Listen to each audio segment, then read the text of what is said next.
U.S. And NATO requires that operational flexibility, like you mentioned, in Europe, and this enables us to be able to practice that. So all aspects, both from the air crew side, landing on a runway in an austere environment, runway in the middle of the forest that we're at right now, but also the ground crews like this field truck behind me, and the other ground crews that make this possible to allow us to operate in the agile combat employment way, the ACE way, using tactics that the Finns have been doing for quite a long time, and other nations that are participating in Baana 24.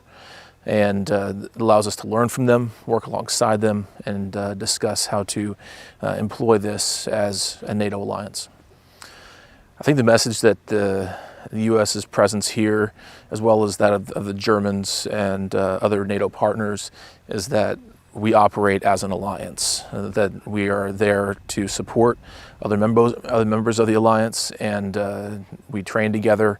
We make sure that our tactics are similar enough that we're able to fight together, and we make sure that if we have assumptions, we're testing those, we're validating that, or going back to the drawing board where we need to, so that we can operate effectively as an alliance. The specific challenges, I would say there's two. The visual image that you get for the runway, or what you used to get, and then it's the emergencies. So first the normal flying and the visual effect. This strip in here, for example, it's much more narrower than the actual runway. So your picture that you are imagining in your head, it's a different here. So you have to get used to that, and that's why we train the young pilots in here. And when the weather gets worse, etc., so you don't get the wrong impression and make stupid mistakes or bad decisions. And then the other one is emergencies. So you have to prepare yourself, because we are closing the time frame in here.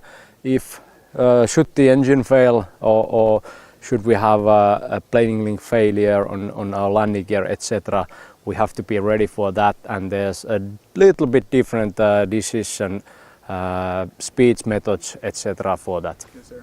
You need to be ready in a war scenario. You never know where you're going to end up, right? So, while we are interoperable here with Finland, we are able to deploy to the high north quickly, and this is what it's all about. Be quick and see where the opponent attacks, and we're ready to defend.